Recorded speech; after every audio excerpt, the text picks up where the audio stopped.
오늘 이 시간에는 99번째 시간으로 회개하지 않은 도시들에 대한 도시들에 임할 심판에 이라는 제목으로 말씀을 배우겠습니다. 본문 말씀 마태복음 11장 20절에서 24절까지의 말씀입니다. 사람들은 기적을 많이 보면 많이는 아닐지라도 기적을 경험하면 하나님을 믿겠다라고 하는 이들이 있습니다. 그런데 이것은 대단한 착각입니다. 이미 우리는 날마다 기적 속에 살고 있습니다. 지금 이 시간도 우리의 삶 자체가 기적입니다. 여전히 뜨는 태양이 빛을 잃지 않고 있기 때문에 우리가 존재하는 것이고, 여전히 우리의 믿음의 여부와 상관없이 지구촌에 살고 있는 인간들의 악함과 상관없이 하나님의 신실하심으로써 공급해 주시는 공기가 있어, 산소가 있어. 우리는 지금도 살고 있습니다. 하나님께서 공기를 거두시면 우리 이 지구촌에 살고 있는 80억이 넘는 모든 인구는 핵폭탄이 터지기 전에 이미 즉시로 우리의 삶이 마감될 수밖에 없는 것입니다.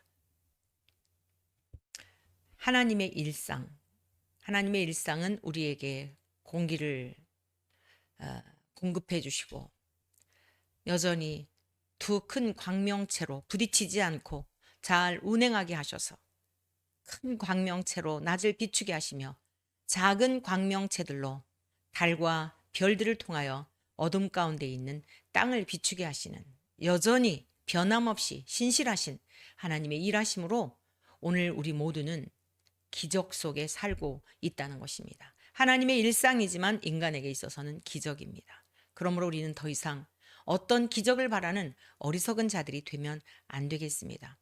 우리가 바라는 기적이 뭐죠? 죽을 병에서 고침을 받는다. 얼마나 어리석습니까? 이미 주신 기적을 누리며 살지 못하고 악한 병에 걸렸다가, 또는 불의의 사고를 당해서 다 죽을 지경에 있었는데 살아난다든가, 여러분 이런 기적을 바라는 거, 이거 얼마나 어리석은 거예요. 고요한 중에, 평화로운 중에 하나님께서 우리에게 잠잠히 바라보시며 은혜를 베풀고 계시는 이 하나님의 일상, 이것이 우리들에겐 기적인데, 이 기적 속에 날마다 감격하며 우리를 창조하신 하나님을 경외하고 기뻐하고 즐거워하고 누리며 살아가는 우리 모두가 되어야 될 줄 믿습니다. 자, 오늘 본문의 말씀은요, 마태복음 11장 20절에서 21절의 말씀을 먼저 보겠는데, 예수님께서 권능을 가장 많이 행하셨던 그런 고울들이 회개하지 않음에 대하여 책망하신 내용의 말씀입니다. 20절입니다. 예수께서 권능을 가장 많이 행하신 고울들이 회개하지 아니하므로 그때에 책망하시되, 화 있을진저 고라시나 화 있을진저 벳세다야, 너희에게 행한 모든 권능을 두로와 시돈에서 행하였더라면 그들이 벌써 베옷을 입고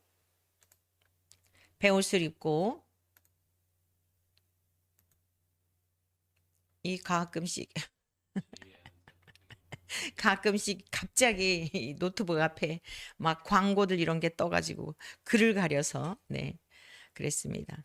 자, 21절 다시 한번 읽어드립니다. 화 있을진저 고라시나 화 있을진저 벳세다야, 너희에게 행한 모든 권능을 두로와 시돈에서 행하였더라면 그들이 벌써 베옷을 입고 재에 앉아 회개하였으리라. 네, 벳세다와 고라신 이 지역에서 하나님이 예수님께서 많은 기적을 행하셨다는 거예요. 그러니까 우리가 기적을 봄으로 하나님을 믿는다? 그렇지 않다는 거죠. 아무리 많은 기적을 보여주어도, 아무리 많은 기적을 경험하여도 인간의 완고함과 인간의 굳은 마음, 하나님의 은혜와 하나님의 자비하심으로 말미암아 긍휼히 여김을 입지 않으면, 여러분 은혜를 은혜로 여기지 않는 그런 교만한 자의 삶을 살 수밖에 없는 것입니다. 자, 여기서 권능이라고 하는 이 단어는 보편적인, 그러니까 평범한 우리네 인간들이 할 수 있는 그런 것을 말할 때 권능이라 말하지 않습니다. 하나님만이 하실 수 있는 그러한 능력을 의미합니다. 다른 말로 표적이라고도 하고 이적이라고 말할 수도 있겠죠. 물론 마술사들도 이적을 행하고 그럽니다. 그러나 이 성경에서 우리 주님이 행하셨던 이 권능이라든가 표적, 이적 이러한 것은 인간이 할 수 없는, 오직 창조주이신 하나님의 능력으로 행하실 수 있는 그러한 것들에 관한 것을 표현할 때 권능이라 이렇게 이런 용어를 사용하고 있습니다. 자, 예수님이 하나님과 동일한 능력을 가지신 분이에요. 믿습니까? 그러하기 때문에 온갖 표적과 이적을 보여주신 겁니다. 그런데 그때에 책망하시되라고 말씀하셨어요. 예수님께서 그토록 하나님과 동일한 능력, 권능을 행하시는데도 불구하고 바리새인들은 믿지 않았습니다. 보여주어도 믿지 못했고 들려주어도 깨닫지 못했던 것입니다. 그들의 불신을, 그들이 주님을 향한 그 불신앙적이고 대적하는 교만하고 굳은 마음에 대하여 주님은 책망하시기 시작한 거예요. 이때로부터 구체적으로 저들을 향해 책망하시게 되는데 갈수록 강도가 높아지죠.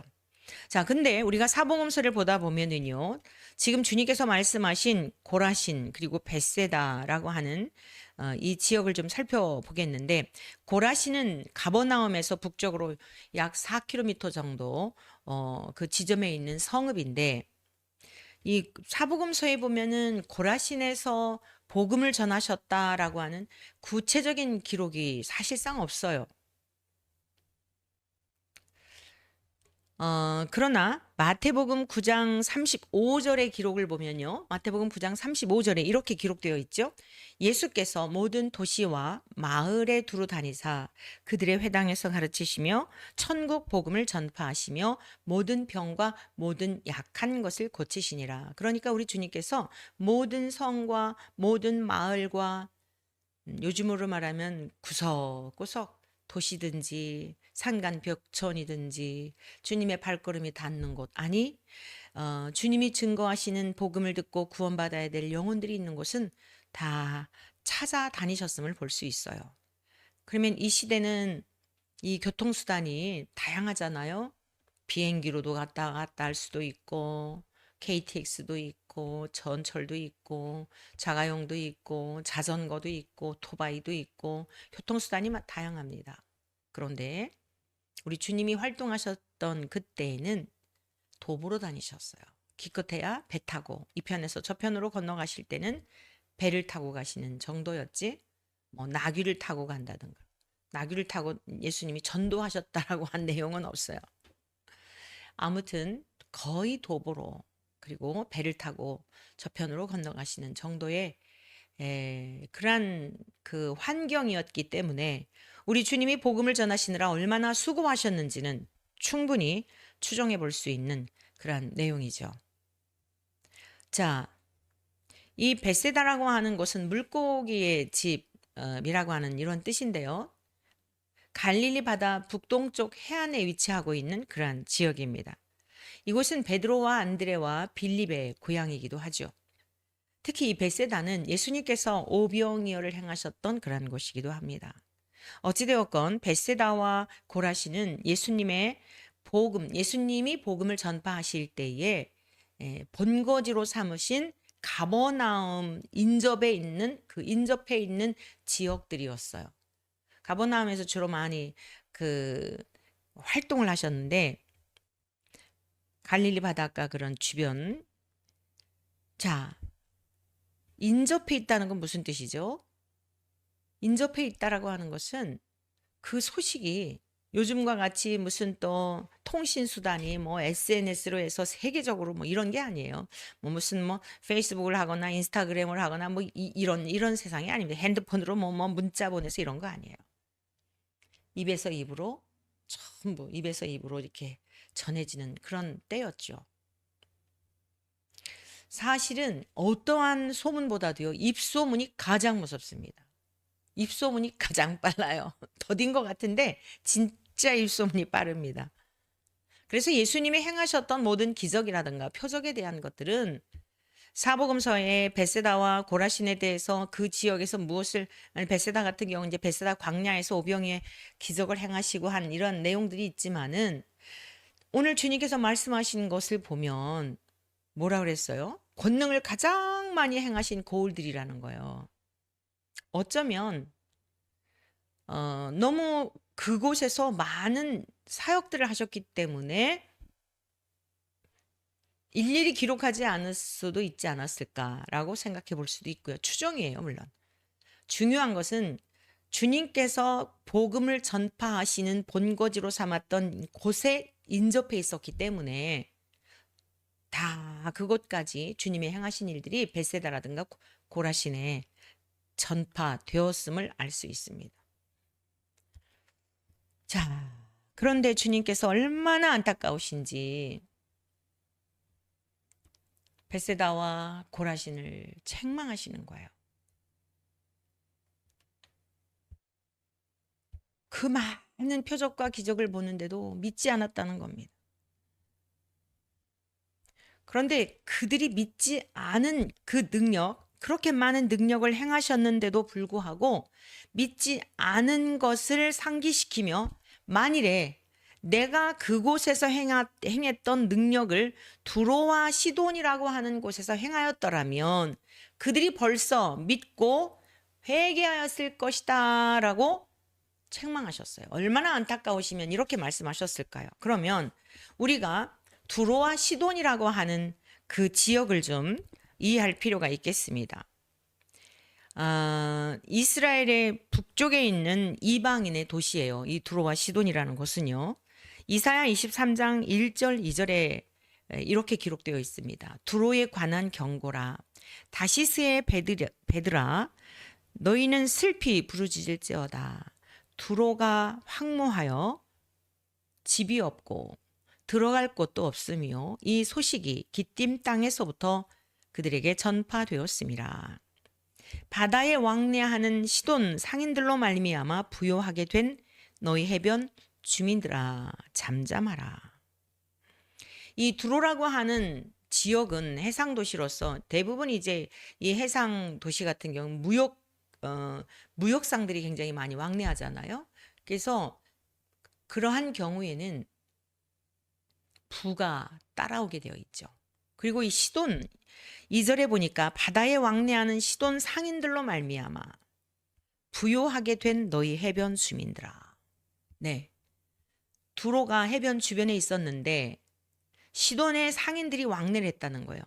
시돈에 사는 사람들이 많이 이쪽으로 그렇게 이제 장사를 하기 위해서 왕래하다 보면 어떻죠? 거주지를 옮기는 경우가 많잖아요. 시돈의 상인들로 말미암아 부를 축적하게 되는 그런 많은 시돈의 이주민들이 있었음을 알 수가 있습니다. 그런데 문제가 뭐예요? 그 부요함이. 근데 지금 이 두로와 시돈은 어디죠? 하나님이 택하신 이스라엘을 말씀하시는 게 아니에요. 하나님이 이 두로와 시돈은 이방 땅입니다. 하나님을 알지 못하는 사람들이에요. 그런데도 불구하고 하나님은 그들의 교만에 대하여 그들의 그 하나님을 의지하지 않는 것에 대하여 책망하고 계신 것을 볼 수가 있어요. 이사야 23장 8절 9절의 말씀입니다. 면류관을 씌우던 자여 그 상인들은 고관들이요 그 무역상들은 세상의 존귀한 자들이었던 두로에 대하여 누가 이 일을 정하였느냐. 만군의 여호와께서 그것을 정하신 것이라. 모든 누리던 영화를 욕되게 하시며 세상의 모든 교만하던 자가 멸시를 받게 하려 하심이라.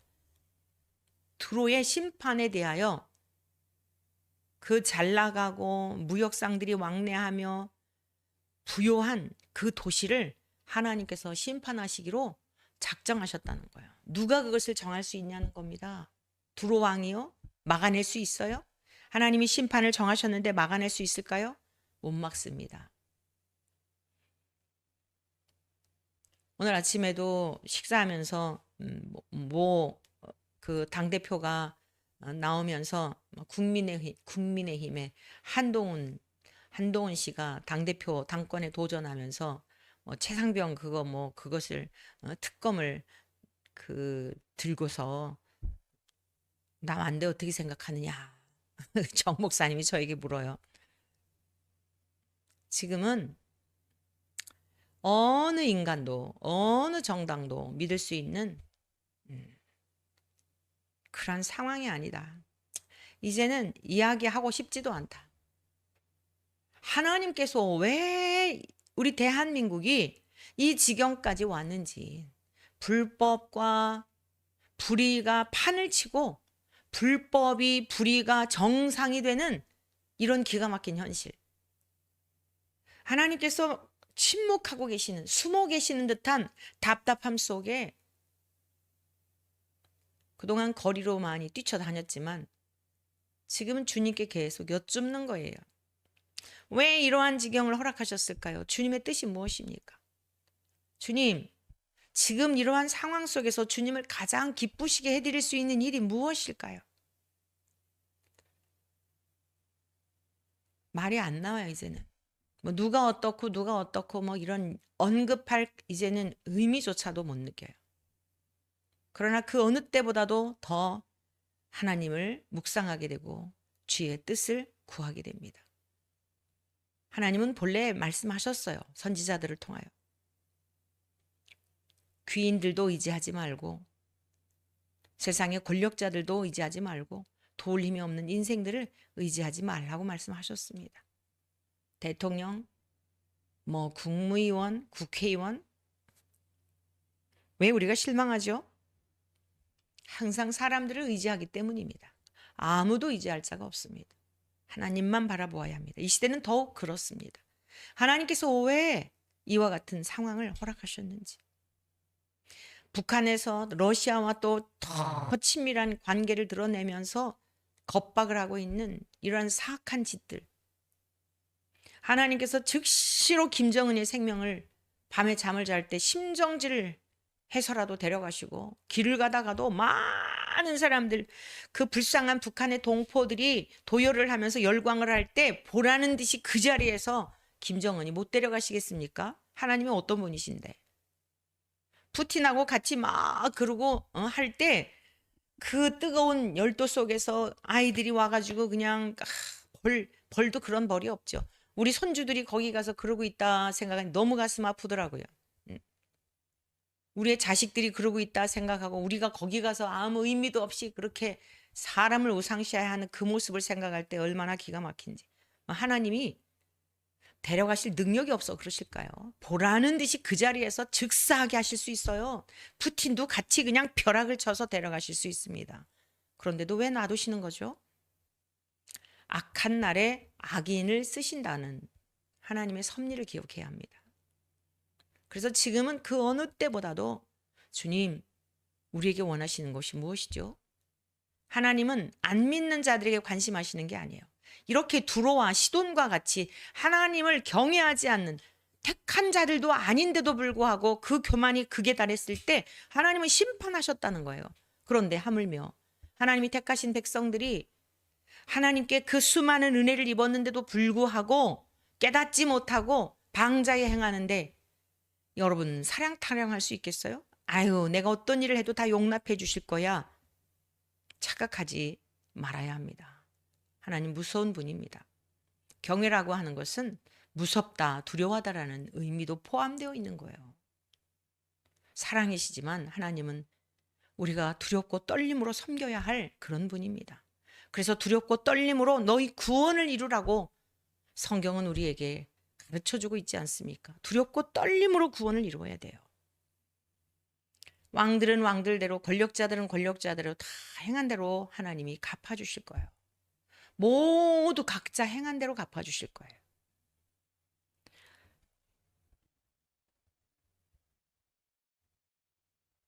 에스겔 28장에 보면은요.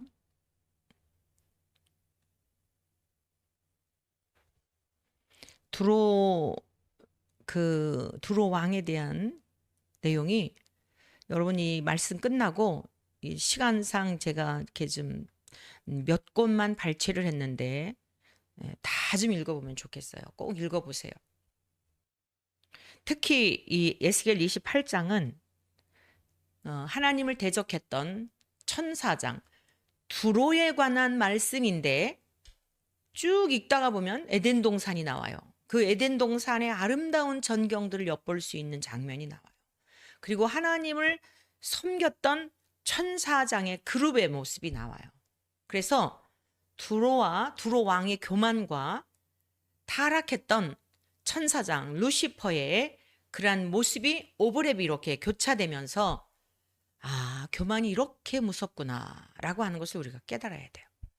자, 28장 1절에서 7절 말씀입니다. 또 여호와의 말씀이 내게 임하여 이르시되, 이것은 에스겔 선지자에게 임한 말씀입니다. 앞에 있는 말씀은 이사야 선지자를 통해서 두로가 망할 것에 대한 것을 기록하였고요. 세상에 존귀한 자들이 되게 하였는데 하나님 앞에 교만하여 그들이 하나님 앞에 심판을 받을 수밖에 없는 그러한 상태에 대한 것을 기록하였다면 이 에스겔 선지자를 통해서도 또 이와 같이 말씀하신 거예요. 또 여호와의 말씀이 내게 임하여 이르시되, 인자야 너는 두로 왕에게 이르기를, 주 여호와께서 이같이 말씀하시되, 내 마음이 교만하여 말하기를. 잘 들으세요. 두로 왕의 마음이 교만하여 뭐라고 했냐면, 나는 신이라. 누가 심판을 받을지 보세요. 두로 왕은 오늘날 이 시대를 살아가는 우리 모두도 해당되는 거예요. 역사로 끝난 두로 지역을 말하는 게 아니에요. 그럼 성경을 왜 기록했을까요? 거울과 같이 우리들에게 지금 보여주시는 말씀이에요. 두로 왕이 뭐라 그랬어요? 너무 무역이 잘 되고 세상으로부터 존귀하게 대부분 그렇잖아요. 재물이 따라오면 그냥 다들 아첨하잖아요. 그냥 그 사람이 아주 못돼 먹었어도 존귀한 사람이 되잖아요. 하루아침에 다 가려지잖아요. 권력도 그렇잖아요. 그 자리에 딱 오르면은 그냥 그 어두운 곳에 있었던 것들은 다 포장해가지고 그러잖아요. 하나님은 절대 안 속으세요. 두로 왕이 말하기를, 나는 신이라. 내가 하나님의 자리 곧 바다 가운데 앉아 있다 하도다. 여러분, 바다 가운데 앉아 있다 하도다. 얼마나 어리석어요. 바다 가운데 앉아 있는데 그 바다를 창조하신 하나님이, 주님께서 그 모든 물은 한 곳으로 모여라 그랬잖아요. 모든 셋째 날, 그리고 묻히 드러나라 그러셨잖아요. 그리고 땅은 풀과 씨 맺는 채소를 내라 그러셨잖아요. 모든 물을 모으셔서 그 이름을 바다라 그러셨잖아요. 근데 지금 두로가 뭐라고요? 그 바다 가운데 앉아 있다 하도다. 너무너무 어리석기 짝이 없죠? 바다 가운데 앉아 있어서 뒤엎어버리면은 순간 그 목숨이 사라지는 것을 모르고, 내 마음이 하나님의 마음 같은 체할지라도, 뭐라고요? 두로 왕의 마음이 하나님과 같은 체한다는 거예요. 아닌데 그런 척 한다는 거죠. 너는 사람이요 신이 아니거늘 내가 다니엘보다 지혜로워서 은밀한 것을 깨닫지 못할 것이 없다 하고. 그러니까 자기가 두로가 너무너무 지혜로워서 막 장사가 잘 되죠. 그냥 나라가 부강해지죠. 그러니까 다니엘은 포로민이었잖아요. 에스겔 선지자의 동시대 인물입니다. 같이 바벨론에서 활동했던 선지자예요. 구약의 계시록이라고도 하죠. 하나님께서 총명과 지혜를 주셨어요. 이렇게 나라가 패망하여 옛 선지자들을 통해 예고했는데도 불구하고 듣지 않은 까닭에, 즉 하나님께로 돌아오지 않고 세상을 의지하고 도울림이 없는 인생을 의지하고 마음에 하나님 두기를 싫어했던 이스라엘 백성들이 결과적으로 포로로 잡혀가게 되잖아요. 다니엘은 그러한 중에서도 늘 하나님을 경외했던 하나님의 사람이죠. 그래서 민족의 죄를 위하여 먼저는 자신의 죄를 위하여 백성들의 죄를 위하여 회개하고 기도하기로 작심을 하였을 때 하나님이 지혜와 총명을 주셨어요. 이 지혜와 총명을 주심으로 장차 되어질 일들을 깨닫게 하신 거예요. 그래서 지금 에스겔 선지자가 내가 다니엘보다 지혜로워서 은밀한 것을 깨닫지 못할 것이 없다 하고 내 지혜와 총명으로 재물을 얻었으며 금과 은을 곳간에 저축하였으며 내 큰 지혜와 내 무역으로 재물을 더하고 그 재물로 말미암아 내 마음이 교만하였던. 뭐 때문에 교만했다고요? 재물 때문에. 그래서 우리 주님께서 기도를 가르쳐 주실 때 너희는 그의 나라와 그의 의를 구하라. 뭘 먹을까 뭘 마실까 구하지 말라. 이방인들도 무엇을 먹을까 무엇을 마실까 그건 이방인들이 구하는 거지. 하나님의 백성들은 그걸 구할 게 아니라는 거예요. 그의 나라와 그의 의를 구하라는 거예요. 돈을 사랑함이 일만하게 뿌리가 된다고 말씀하고 있고 너희가 두 주인을 섬길 수 없다고 말씀하고 있어요. 하나님과 재물을 겸하여 섬길 수 없느니라. 재물이 우상이든지 하나님이 나의 전부이든지 둘 중에 하나인 거예요. 그래서 신앙생활에 있어서 이 물질에 대하여 반드시 통과하지 않으면 걸려 넘어지게 돼 있어요. 거듭 여러분들에게 강조하는 말씀이지만 신앙의 여정은 주님 나라 도착할 때까지 안심할 수 없는 거예요. 마라톤 경기하면서 여러분 마라톤 경기를 하면서 출발할 때 1등 했다고 아무 소용없는 거예요. 골인 지점까지 34.5km인가요? 마라톤이요? 아무튼 대충 그런 걸로 알고 있어요. 32km까지 달렸다 하더라도 33km까지 달렸다 하더라도 포기하면 끝이에요. 마지막까지 통과해야 하는 것입니다. 부가 쌓이고 마음대로 다 되니까 하나님 같은 척 내가 신이다. 내가 하나님이다. 너희들은 다 내 앞에 굴복해야 돼. 그렇게 마음이 교만하였다는 겁니다. 그러므로 주 여호와께서 이같이 말씀하셨느니라. 내 마음이 하나님의 마음 같은 채 하였으니 이게 속이는 자죠. 이게 사기꾼이죠. 그런즉 내가 이방인 곧 여러 나라의 강포한 자를 거느리고 와서 너보다 더 강한 자를 내가 데리고 와가지고 너를 치겠다는 거예요. 그들이 칼을 빼어 내 지혜의 아름다운 것을 치며 내 영화를 더럽히며 네가 자랑했던 모든 것들 다 무너뜨리고 다 깨뜨려 버리겠다는 것입니다. 또 너를 구덩이에 빠뜨려서 너를 바다 가운데에서 내가 바다 가운데 앉은 자 같다 그랬잖아요.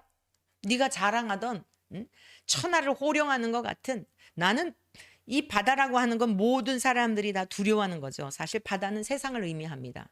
우리 주님께서 바다를 이렇게 거니시죠. 오병이어의 기적을 행하시고 제자들을 벳사다 저편으로 건너가라고 말씀하셨어요. 그리고 주님은 홀로 산에 가서 기도하십니다.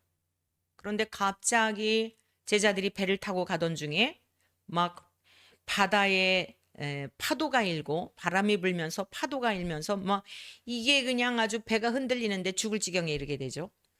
주님께서 홀로 산에서 기도하시다 다 알고 계시죠? 하나님과 똑같은 신적 능력이 있으시니까 하나님과 동일한 본질이시니까 다 알고 계세요. 세계를 다 꿰뚫어 보고 계세요.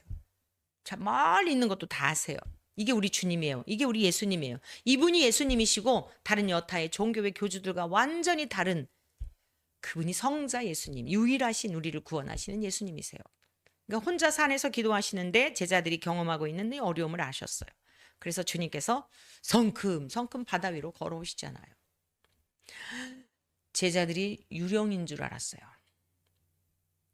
그랬더니 주님께서 내니 두려워 말라 그랬더니 베드로가 진짜 주님이십니까? 정말 주님이시면 저를 명하여 바다 위로 걸어오라 명해 주십시오 그랬더니 오라 그랬더니요. 베드로가 어디서 생겼는지 주님의 말씀은 힘 있잖아요. 세상을 창조하신 말씀의 능력이 그 권세가 입에 있는데 그 입술의 기운으로 악인을 쳐 죽이시는 능력자이신데 오라 그랬더니요. 베드로가 바다를 성큼성큼 걸어가는 거예요. 근데 얼마쯤 가다 보니까 어머나 이거 내가 지금 무슨 짓을 하고 있는 거야. 바다를 걷고 있네. 갑자기 두려운 마음이 드니까 바닷속으로 빠져들어가기 시작한 거야. 주여 하고선 또 이제 그러니까 주님께서 사랑과 긍휼과 자비와 인내가 풍성하신 주님이 손을 잡아 일으키시죠. 어찌하여 의심하느냐. 여러분 바다는 세상을 말하는 거예요. 우리가 이 바다를 항해할 때에 이 밑에 바라보면 빠져들어가요. 그런데 위를 바라보면 바다 위도 걸을 수 있는 거예요.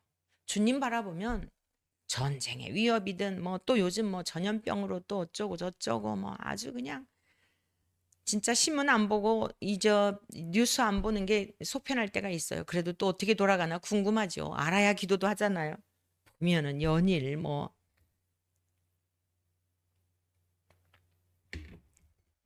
대전에서는 중학교 선생님이 동성애자인 선생님이 성소수자라고 밝힌 학생하고 교제를 하다가 그것도 한두 명도 아니고 아이고 주여 정말 정말 지금 당장 주님께서 심판하셔도 이재명이 그랬더라고요. 뭐 지금 당장 뭐 전쟁이 일어나도 하나도 이상하지 않다. 전쟁 정도가 아니라요. 진짜 하나님이 지금 당장 세상을 심판하셔도 할 말이 없는 때를 살고 있습니다. 지금 두로왕이 뭘 했어요? 바다 가운데 앉아가지고 천하를 호령하는 것 같았는데 세상 가운데 나 같은 왕이 없어. 내가 신이야. 하나님 같은 체하였지만 하나님께서 바다 가운데서 죽임을 당한 자의 죽음같이 바다 가운데서 죽게 하시겠다라고 말씀하셨죠. 9절입니다. 내가 너를 죽이는 자 앞에서도 내가 하나님이라고 말하겠느냐? 네가 지금 죽어가면서도 네가 하나님이라고 말할 수 있어? 너를 치는 자들 앞에서 사람일 뿐이요. 너도 여전히 흙에서 왔다가 흙으로 돌아가고 바람의 풍랑이 일면 바다에 빠져 죽을 수밖에 없는 인생. 전쟁에 적군이 쳐들어오게 되면 너 잡혀가게 되고 처참하게 죽을 수밖에 없는 피조물인 거. 네가 그것을 깨닫게 될 것이다. 너를 치는 자들 앞에서 사람일 뿐이요 신이 아니라 내가 이방인의 손에서 죽기를 할례 받지 않은 자의 죽음같이 하리니 내가 말하였음이니라. 주 여호와의 말씀이니라 하셨다 하라. 왜 이렇게 심판을 받게 된 거죠? 교만 때문이에요. 여러분 우리에게 지금 태어날 때부터 우리가 늘 싸워야 하는 게 뭐죠? 교만의 쓴뿌리예요. 교만의 쓴뿌리. 이게 아주 보통 지독한 게 아니에요. 근데 이 교만은 마귀의 성품이에요. 우리가 요한복음 8장 44절에서 유대인들을 향하여 종교 지도자들이죠. 그들을 향하여 주님이 책망하실 때 너희는 너희 아비 마귀에게서 났다. 마귀는 처음부터 살인한 자요 거짓말자요 속이는 자라 그랬잖아요. 진리가 그 속에 없으므로 속이고 거짓말로 많은 영혼을 파멸에 이르게 하잖아요. 마귀는 냉혈 종자입니다. 냉혈적이에요. 사랑이 없어요. 악한 성품 자체가 악이에요. 사랑이라고 하는 거는 티끌만큼도 손톱만큼도 없어요. 이게 마귀의 성향입니다. 잔인함이라고 하는 건 끝이 없어요. 음부가 계속 그 어둠이라고 하는 것은 끝이 없는 그러한 상태를 말하는 거거든요. 죄악의 깊이가요 끝이 없어요. 그래서 이 지금 우리가 살고 있는 세상에서 지구촌에서 일어나는 여러 가지 그 인간들의 잔인성을 보게 되면 끝이 없잖아요. 어머나 세상에 뭐 토막살인을 했다. 여러분 레위기 그 레위 이스라엘 백성들의 그 레위인 첩이요 사사기에 나오죠. 사사기에 레위인이 첩을 뒀어요. 레위인이 첩을 두는 게 말이 돼요? 그래가지고 또 무슨 일이 있었는지 친정으로 가잖아요. 친정으로 갔더니 어떻죠? 이제 이 레위인이 또 찾아가요.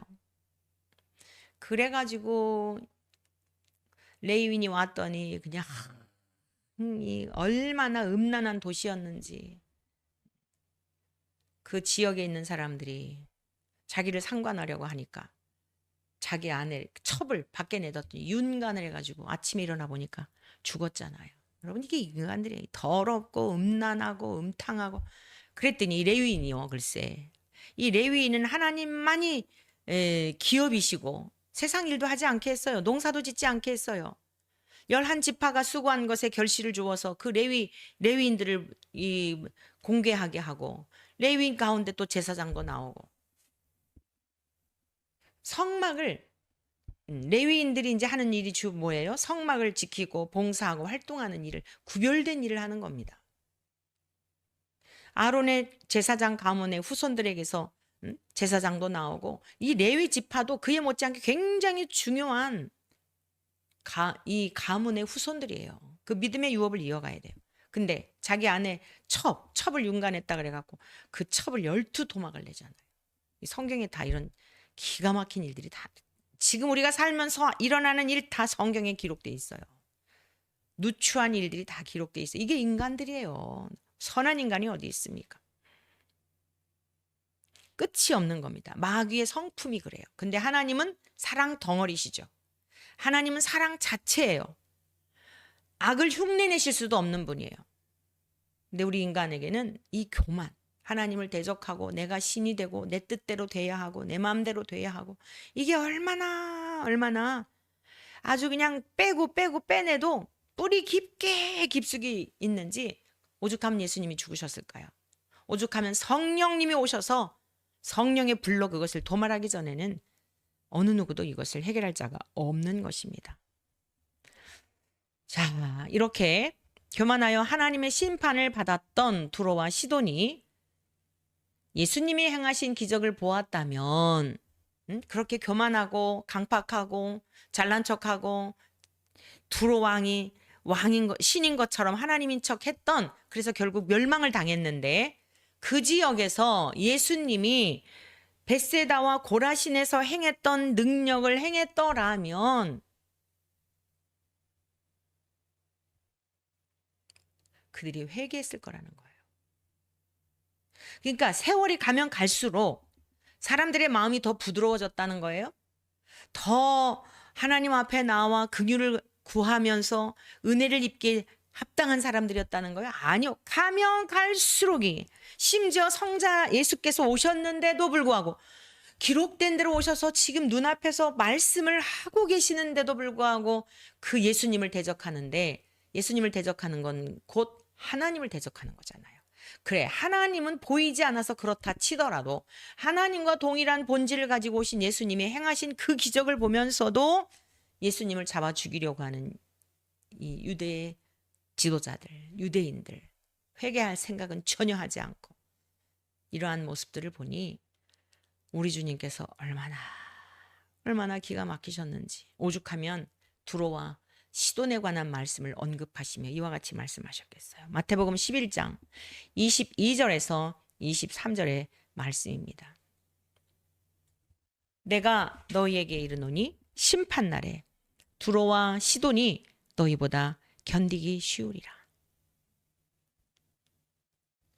사랑하는 성도 여러분, 성경 공부하듯이 객관적으로 이런 말씀들을 듣는 오류를 범하지 않으시기를 바라요. 오늘을 살아가는 우리들에게 주시는 말씀이에요. 지금 마지막 시대의 심판은 자, 예수님께서 결국 이런 말씀을 이렇게 하시고 역사적으로 국가적으로 70년 동안 그들이 또 우리 예수님께서 오시고 난 다음에 로마의 디두스에 의해서 예루살렘 성이 다 무너지게 되고 치욕스러운 그런 세월을 또한 보내잖아요. 디아스포라라고 그러죠. 흩어진 민족들. 그런 역사적인 여러분 역사적인 실제 눈에 보이는 국가의 어려운 이런 정도만이 아니라 오늘 이 시대를 살아간 우리는 이거 지금 더 기가 막힌 거예요. 오히려 이렇게 말씀하실 거예요. 지금 이 시대에 우리 주님이 말씀하신다면 만일에 지금 너희들에게 행하고 있는 이러한 기적과 능력과 표적들을 두로와 벳세다에서 행하였더라면 그들은 벌써 회개하였을 것이다. 왜 이 시대는 그럴까요? 예수님이 십자가에서 죽으셨고 주님이 지금 이 말씀하실 때는 돌아가셨을 때가 아니에요. 사역하실 때예요. 성령님이 오셨을 때도 아니에요. 부활하시고 승천하시고 성령님이 오셔서 창세전부터 그토록 원하셨던 그 영광을 누리던 때가 아니에요. 성육신 하셔서 육체를 입고 계시는 동안 사역할 때 이 공생의 기간에 이루어진 일입니다. 그러므로 오늘 이 시대를 살아간 우리들은 이 말씀들이 다 다 종결이 되어서 예언된 대로 주님이 처녀의 몸에 탄생하셨고 그가 찔림은 우리의 허물 때문이요 그가 상함은 우리의 죄악 때문이라.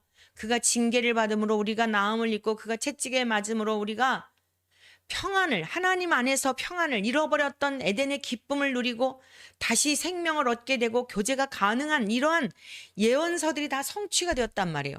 주님이 하늘로 가시면서 아버지와 아들의 이름으로 성령, 아버지와 아들과 동일하신 성령님이 예수님을 믿는 자들 속에 임하시겠다고 한 약속도 그대로 응하여진 거예요. 인류의 역사 가운데 이 시대를 살아가는 우리들만큼 이 영광을 누린 세대가 없다니까요. 두로 왕이나 시돈 땅이나, 여러분 지금 예수님이 이 복음을 전하실 때 빗대어서 말씀하셨지만 벳세다와 고라신이 강팍해서 회개하지 않은 것을 책망하셨는데 이 시대를 살아가는 지금의 이 상황은 더하다 이 말씀입니다. 그래서 성경 공부하듯이 그랬구나. 벳세다 사람들이 그렇게 회개를 안 했구나. 이렇게 읽으시면, 이렇게 말씀을 들으면 아무 의미가 없는 거예요. 여러분 진짜 그야말로 이 시간이야말로 지루한 시간인 거예요. 달콤한 말씀도 아니고. 왜 우리가 40분 내지 50분 동안 대부분 50분 아침 방송을 하는데, 여러분 왜 이런 말씀을 듣는 이유가 뭐죠? 아까 잠깐 정치적인 상황, 지금 국가적인 상황, 세계적인 상황, 남과 북의 관계 여러 가지에 대해서 이제는 어디서부터 어떻게 손쓸 수가 없다니까요. 여기서 터지고 저기서 툭툭툭 터지는 것을 손쓸 수가 없다니까요. 정말 언제까지 이 세계가 존속이 될지도 예측할 수도 없다니까요.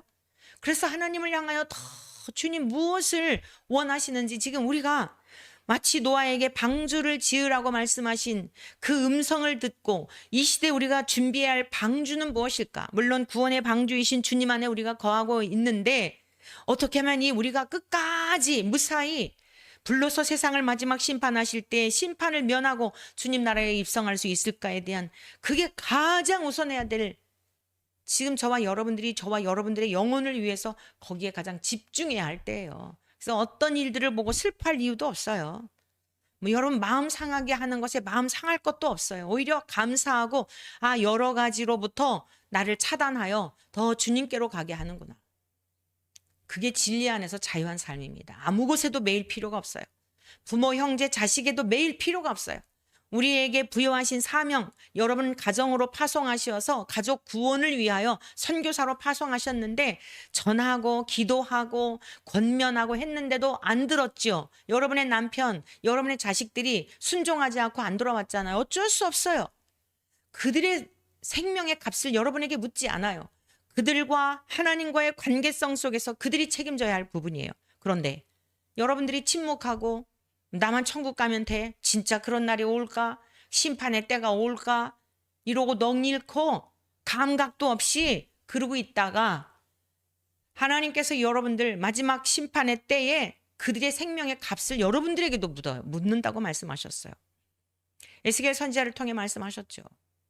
지금 적군들이 막 침범해 오고 있어요. 말발굽 소리가 들리고 파수꾼을 세우셨어요. 파수꾼은 뭘 해야 되는 거죠? 밤에 잠자면 안 돼요. 그래가지고 적군들이 오는 것을 나팔을 불어가지고 막 급하게 깨워야 되는 거예요. 군사들을 깨워야 되는 거예요. 적군이 쳐들어온다 이래야 되는 거예요. 그런데도 불구하고 병사들이 다 잠자고 있어요. 전쟁에서 졌어요. 그때에 파수꾼은 책임을 하나님이 묻지 않으신다 그랬어요. 준비하지 않은 그들의 핏값이 그들에게로 돌아간다고 했어요. 근데 나팔수로 파수꾼으로 깨워 있어야 할 그 파수꾼이 나팔을 불지 않아서 전쟁의 그 시간을 알리지 않고 쳐들어오는데도 침묵하고 있어서 전쟁에서 패하게 되면 그 핏값을 너에게서 찾는다 그랬어요. 그러니까 사랑하는 성도 여러분, 지금 여러분들에게는 다 주어져 있는 멍에가 있어요. 짐이 있어요. 남편의 짐, 자식의 짐, 여러분들이 감당해야 될 여러 가지의 짐들이 있어요. 그 짐을 지고 주님이 따라오라고 말씀하셨어요. 자기 십자가를 지고 따라오라 그랬지 훌러덩 벗어버리고 오라 그러시지 않았어요. 그 십자가 때문에 우리가 더 주님을 의지하고 기도하게 되는 거예요. 그 십자가 때문에 주님의 마음을 읽게 되는 거예요. 아버지의 마음을 읽게 되는 거예요. 해야 할 일이 뭐라고요? 주님의 나라에 가면 부모, 형제, 자매 이런 거 하늘 가족 개념으로 정리해 주셨고 육신의 이런 관계는 다 없어요. 육신적으로 부부 관계도 아니에요. 그러므로 오늘의 이 말씀을 보면서 나라조차도 그 부강했던 나라조차도 쓸어버리시는, 아니 노아의 시대에 그렇게 좋았던 아름다웠던 그러한 세상을 다 청소해 버리시는 하나님은 그런 분이세요. 티끌을 가지고서도 지금 이 세상에 존재하는 인간보다 더 많은 인간을 만들어내실 수 있는 능력 있는 분이세요. 그런데 하나님은 어지간히 말도 안 듣고 변덕스럽고 넘어졌다 자빠졌다 하는 저와 여러분들을 포기하지 않으시고 하나님의 아들까지 보내주셔서 그토록 하나님께서 우리를 귀중히 여기시며 지금은 믿음으로 우리가 하나님과 교제하지만 하나님의 얼굴과 우리의 얼굴을 마주보며 만나서 영원한 그 나라에서 무거운 짐을 다 벗겨주시고 살게 될 그 나라를 준비해 놓고 기다리고 계세요. 그날이 멀지 않았어요. 그러므로 오늘도 우리에게 주어진 삶의 자리에서 여러분의 가정의 파수꾼들로서 선교사들로서 몇십 명 몇백 명 맡긴 거 아니잖아요. 여러분의 가족을 위해서, 여러분의 일가 친척을 위해서 성령님이 생각나게 하실 때마다 그들을 위해 기도의 씨앗을 뿌리고 사랑의 수고의 씨앗을 뿌리고 예수님이 본이 되신 것처럼 죽어지고 그리고 주님 바라보며 심판의 그날 심판을 받지 않도록 그날을 준비하는 지혜롭고 현숙한 그리스도인들이 되어야 합니다. 오늘 이 말씀을 깊이 생각하시면서 나라조차도 국가조차도 뒤엎으시는, 회개하지 않으면 어떤 것도 용납이 되지 않는 그런 어미하신 공의로우신 하나님 앞에 오늘도 우리에게 사랑으로서 심판받을 자들이 아니라 정죄받을 자들이 아니라 영생을 얻은 자들로서 생명을 얻은 자들로서 너희들이 이 땅에서 어떠한 삶을 살아야 하겠느냐라고 물으시는 귀한 물음 앞에 주님 제가 여기 있습니다. 저를 인도하여 주옵소서. 오직 주님만을 바라보며 주님의 말씀 앞에 순종하여 강팍하고 굳고 교만하고 딱딱한 아직도 제 마음속에 의의가 살아있는 이러한 것들을 깨트려 주셔서 옥토밭이 되어 주님의 말씀이 제 안에서 무럭무럭 자라서 열매를 내어드리는 자가 되게 해 주십시오. 30배, 60배, 100배 결실의 열매를 많은 열매를 맺을 때 아버지께서 영광을 받으시고 주님의 제자가 된다 하셨으니 그러한 삶으로 인도하여 주옵소서. 저와 여러분의 기도가 되고 거룩한 소망이 되시기를 바라며 하나님께서 우리의 이러한 거룩한 소망에 응답하여 주시기를 주님의 이름으로 축원합니다.